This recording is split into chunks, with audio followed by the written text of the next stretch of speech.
How does the money in Formula One work? I made this episode a long time ago, and today is the day to re-record it, updated, with more information, including what I obtained through research, and to explain to you how Formula One makes money, how it is distributed, and who gets what. And how we arrived at this format. A lot happened for things to work in a business that is today worth billions, but which started back then in a rather 𝘾𝙤𝙥𝙮𝙧𝙞𝙜𝙝 or amateur way. So, sit back because today I'm going to tell you about the business side and the money that flows on the tracks, but we don't see.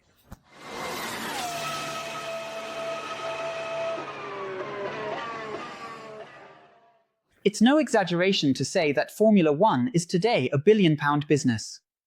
But how does it work? Who pays what to whom? Who covers the fuel costs for the safety car? Has it always been like this? After all, a few weeks ago, you talked about the origins of Formula One and said it was born noble, that it was born chic. So, let's go. During the first decades, amateurism prevailed, as in almost all businesses at the beginning. Back then, the race organizers, because this dates back to the origins of Formula One, indeed. I've already mentioned in a recent video where it came from, also a re-recording, and the promoters of the Grand Prix who started organizing the races. And so, a lot was negotiated with them, the team, charging money to race. Charging money to race. Yes, because let's take 2 steps back. In the beginning, the teams, the drivers, lived off the prizes, the Grand Prix. But it quickly became clear that in a business where only the winner gains, it became unsustainable and the teams would start looking for other opportunities to showcase their talents. Or in this case, race where they could win. As an empty grid was of no interest to anyone. This model was immediately born where everyone was paid to participate, and the bonus was then based on the victory. If you won the Grand Prix, then you would indeed take home a sum of money that was divided between the driver, the team owner, and the mechanics. This would emerge there, even before Formula One, during the era of the Grand Prix, as an important source of revenue for the teams and is still present today. With humans involved, evidently, this money for participation was not the same for everyone. Some people received more. Spoiler, they still receive it today. Back at the beginning, with the emergence of the Grand Prix and also in the first decades of Formula One, the manufacturer teams like Maserati, Alfa Romeo, Ferrari, Talbot Lago, Bugatti were viewed more favorably by the Grand Prix promoters and thus received more. As for the participants, called independents, and in this category entered the British constructors, they were considered by those organizing the races as supporting actors. The supporting cast, those people who appear in the background to make up the numbers. This would continue for the first years of Formula One, but the game began to change with the British invasion. Not only in numbers but also in results, when Cooper, BRM, and then Brabham and Lotus began to win. Starting to win and increasing more and more in number, it became evident to the British that this minority, in volume and now also in results on the grid, could not earn more money than they did. After all, they thought, if the grid has 24 cars and we are more than 3/4, if we don't race, no one races. But this was difficult to explain to the Grand Prix promoters who thought Ferrari with all its fame, Alfa Romeo, Maserati, Lancia, Mercedes, deserved to receive more money. Thus, initially in backstage conversations and later on, a formal union among the British constructors began to form to fight for better agreements. When the 3-time champion Sir Jack Brabham decides to retire and return to Australia to take care of his farm with his family. And he sells his share in the team that bore his surname to his partner Ron Taranach. It doesn't take long before the partner sells his share to a former car salesman interested in racing who had already tried to be a driver without success, named Bernard Charles Eccleston, Uncle Bernard. He first decides to bring order to the team and brings in a young South African engineer to handle the technical side. A certain Gordon Murray, whom we would hear a lot about. With this issue resolved, the team begins to stand on its own feet and Eccleston slowly starts to have quiet conversations. with Ted Meyer from McLaren, Ken Till from Till, Frank Williams. And with everyone, he would choose the same complaints. It's unfair. We do what we do, we're winning, and those guys get more than us. Those guys, especially Ferrari. At that time, Formula One was starting to appear on television, and the broadcasting deals were made between those organizing the races and the television networks. And Eccleston, along with the British constructors, continued to think there was something wrong with this model. He thought, it's us who invest, it's us who race, it's us who get the fame when our drivers die, and it's these Grand Prix promoters who are now selling million-dollar contracts to television. On our backs. Eccleston then thinks and proposes to his colleagues. What if we unite, and then, as a bloc, negotiate with the Grand Prix promoters, warning them, either to pay better, or we won't race and you'll be left with just a Ferrari and a handful of other cars. This was the first step, but much more was to follow because Eccleston was aiming for something bigger, to take the television rights for himself. But that would have to wait. The alliance would have to be forged, step by step. For this to happen, a complete reversal, in logic, would have to occur. Up until then, Formula One raced wherever there was a circuit interested in hosting it and paying something. Something, in this case, that the organizer agreed to pay. This organizer still sold sponsorship packages for the event to whomever they wanted. And the teams couldn't say anything about it. Against all this, and wanting to change all these aspects, FOCA was born. There, Formula One Constructors Association, which in the beginning was essentially Eccleston and his British partners. The calculation was, if the TV networks are selling our show to advertisers and making a fortune from it, in a show that we promote, it's only fair that, from now on, that money stays with us. Because from that point on, with global exposure, the figures multiplied. One thing was a sponsor, paying to appear at a circuit and then having their brand featured in a major newspaper and to the audience present at the tracks. Another, completely different and much larger, were these signs, appearing in 200 countries. Not just these signs, but also the stickers on the cars. He also thought, we will be able to charge much more. To attract the British constructors, Eccleston, evidently, promised advantages. Because, being a constructor himself, he knew exactly where the pinch was for each team. So he proposed, why don't you, instead of individually negotiating with tyre suppliers, brakes, fuel, shipping, freight, hotels, etc., join me and let me handle everything, and I'll negotiate. Also collectively address the issues related to costs. It will be cheaper for all of us. He basically unionized the Formula One teams, and they began to see the benefit in this when their costs started to fall, due to the power of negotiating as a bloc. This, evidently, caused some upheaval. The 1982 season was the peak of this war. On one side, the British, on the other, the teams from continental Europe. Mainly, Ferrari, Renault, and Alfa Romeo, with the FIA, or in this case, the FISA, led by guess who? 𝘾𝙤𝙥𝙮𝙧𝙞𝙜𝙝, siding with the second group. The great final power shift came when Ferrari jumped to the FOCA's side. And for that, Eccleston once again had to be very clever. Enzo Ferrari was still active in the decisions and knew the weight of his decision to switch sides. And he demanded a high price for it. A meeting was scheduled, and knowing that Ferrari would not back down and would give the English teams a hard time, Eccleston went a day earlier, arranged a meeting, negotiated everything with the commentator, and having the trust of the English teams, assured them, I have always delivered to everyone what I promised. So, trust me that for Ferrari to be here, everything is in order. With Ferrari switching sides, there was no longer any reason for discussion, and the war, which was happening at that time, ended. The first immediate consequence, and most visible to us outsiders, the public, was the end of the famous non-championship races, which had been very common since the beginning of Formula One.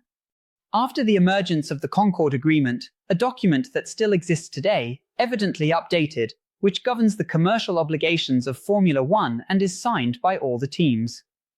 In fact, at the time of recording this video, on the 17th of March, we have the information that it was signed at the Australian Grand Prix. Its new edition, with 11 teams plus Formula One, came into effect. That either all would race or no one would. And because of this, the extra races that didn't count towards the World Championship ended. Until then, this happened and those who could and wanted to would go there, charge their fee and compete. But Eccleston convinced everyone by saying, for this show, to be worth what we charge and want to increase what we will charge even more, we have to create scarcity. Only. There is Formula One in certain places. There won't be a third or half of the grid racing more cheaply around. Goodness me. The second consequence was that, from then on, new agreements would be made on different bases.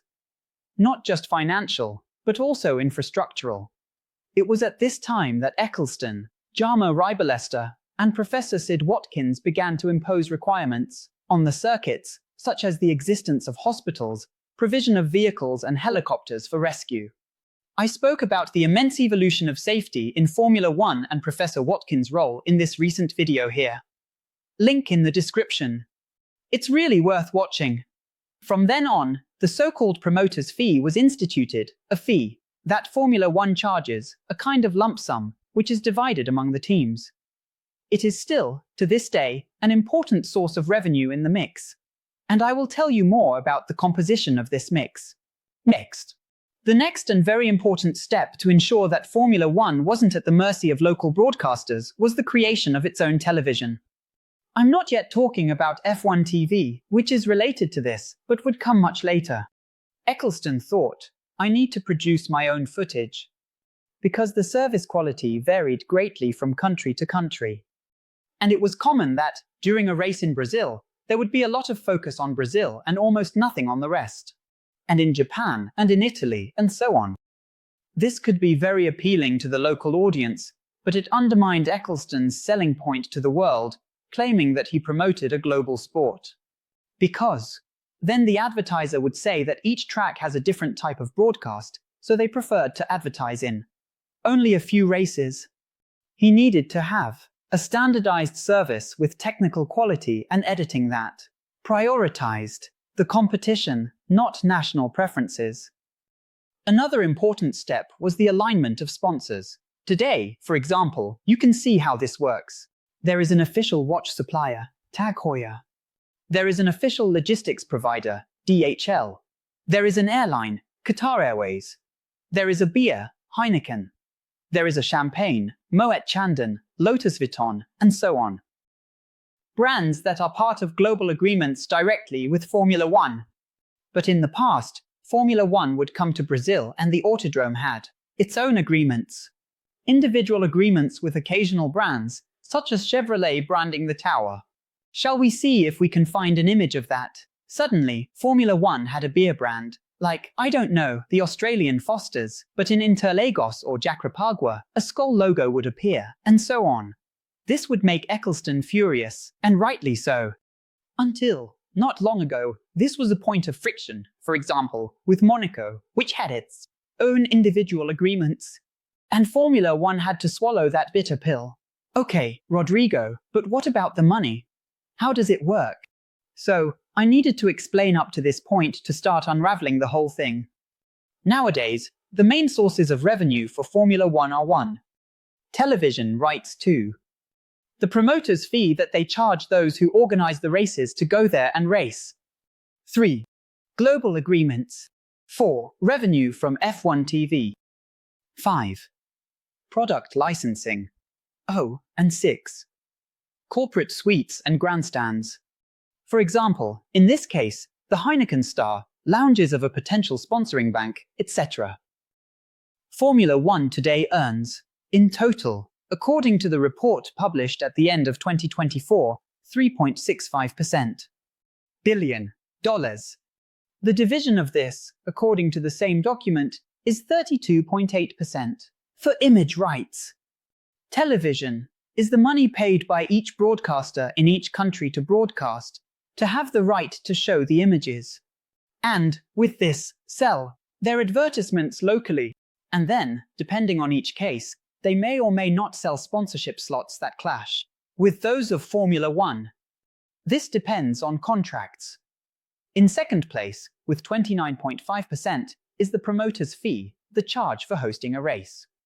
Each country pays a certain amount, and usually, countries in the Arab world pay disproportionately more. For instance, Abu Dhabi reportedly puts $80 million on the table every year to host the championship finale, while 𝘾𝙤𝙥𝙮𝙧𝙞𝙜𝙤, for example, which was once the final stage, and lost that spot to Abu Dhabi, pays something between $20 and $30 million.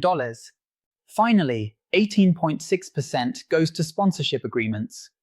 For example, the beer, the watch, the insurance company, the bank, the airline, the transport company. But if you add up these three main ones, you'll notice it doesn't make 100%. Where are the other 20? Because it came to about 80. Are they in Sandow's dark room? No. They are smaller revenues. For example, as I mentioned, the F1 TV subscription, which compared to the whole pie, is not very significant. Or product licensing, like games, Hot Wheels, Lego, in addition to sales of corporate boxes, paddock, passes, etc. All this money is collected, pays the costs, and then is divided. And, evidently, organizing Formula One is not cheap. For each country they visit, the essential parts are transported in 6 cargo jumbos. Team equipment, engine, chassis, and indispensable parts, without which they cannot race. And all the gear for F1 TV, their own broadcaster. But the costs are much higher. In every country where they race, they have to rent a helicopter. A reliable helicopter of their choice, obviously, with approved suppliers, to produce aerial images. Always with quality and efficiency. They also spend money, remunerating the FIA for officiating the sport. In addition, of course, to all the expenses of taking the Formula One staff abroad, etc. And so on. From what remains, a portion goes to the parent company, Liberty Media, a publicly listed company, which is accountable for this and remunerates its shareholders. And the rest is left in the hands of the teams. In the past, this division was radically unfair. To give you an idea, new teams that entered, such as Toyota in 2002 or in 2010, Caterham, Spanier, and Virgin, as well as Haas in 2016, in their first season, because they hadn't contributed. With the previous year, since they were just starting, they did not receive the money for participation. They had to manage, spending to race in the first year and race in the second, only to have the right to something in the third year. This, right from the start, imposed a heavy financial barrier for anyone who decided to participate. Moreover, those who didn't score points had no right to freight, meaning they had to manage transporting their things around the world. And then you think along with me, if you didn't score points, you probably aren't doing well. It's not that easy to find a sponsor, and you'll still have to bear the fortune it costs to transport all this gear across 16 countries at the time. Now this has changed. Besides the spending cap, solving the problem from the top, because there were some teams with unlimited funds, like Ferrari and Mercedes, there is also greater revenue predictability from the bottom. The money is divided into 3 different tiers. The first is the same for everyone. Approximately $35 million is paid for participating. That's why Haas, Alpine, Ferrari, Williams, Mercedes all receive the same amount. Wait, doesn't Ferrari receive more? Hold on. The second tier is related to the position in the Constructors' Championship. You might have heard me say here, or elsewhere, that a position in the Constructors is worth around $10 to $12 million more in the account. That's why, at the end of the year, sometimes they're in Abu Dhabi, a battle for 8th place makes a big difference, because sometimes you score points that change your position. And changing a position is worth a lot of money. Just ask Alpine, who here, in 𝘾𝙤𝙥𝙮𝙧 2024, got Ocon and Gasly on the podium and jumped from 9th to 6th in the Constructors. And that, they say, was worth between $35 and $40 million more. Imagine the bonus for the 2 drivers. And in the third tier, which still retains some unpleasant aspects from the past, there is an additional fee for historic teams. That's where extra money comes in for Ferrari, McLaren, Williams, and so on. Until before the arrival of Liberty Media, when Eccleston was still in charge of the playground, it was so odd that Ferrari would go several years without winning a championship. And, therefore, theoretically receiving less, but in the end, they still ended up with more money than the champion. Why? Because it was Ferrari. This has improved, it has been balanced out, but Ferrari still receives quite a bit more for being Ferrari. Okay, Rodrigo, but what about the teams? How does the money work? Nowadays, you've asked me this several times in the comments and direct messages. Do the teams make a profit? So, for the first time in history, yes. Because what happened? The spending cap has limited what can be spent. All the revenue for developing and operating the cars has to fit within $130 million. In addition, the cost of traveling around the world and everyone's salary, except for a few. There are 3 exceptions. For example, at Aston Martin, they are probably outside this cap. Newey's salary, Alonso's salary, and someone else's salary, I don't know, Andy Caldwell. The team's revenue has 3 pillars. The money that Formula One pays, the money from sponsors, strategic partners, and, much smaller, which is why it's not a pillar, the sale of merchandise, t-shirts, caps, etc. The money from Formula One is this division of the pie, and it is an important source of revenue for the teams. Secondly, the sponsors, who obviously, the better you perform on the track, the more stickers from important companies you'll be able to put on your car. Thirdly, strategic partners who sometimes don't pay, but save you from significant expenses. Someone who provides you, for example, as happened with McLaren in the 80s, with free carbon fiber in exchange for putting stickers on the car, like the company Hercules. Or, another example, it happened with McLaren Honda in 2015, 2016, and 2017. They received engines from the Japanese, granted they weren't good, for free, and they even contributed €80 million, reportedly, per year, to help cover expenses. Therefore, it was a bad deal in terms of performance, but it was very good for Ron Dennis and his team financially. In fact, it's interesting to explain something here about the disparity that used to happen in the past, which we ended up not noticing. The other day I saw an interview with Otmar Szafnauer on a podcast. Remember him?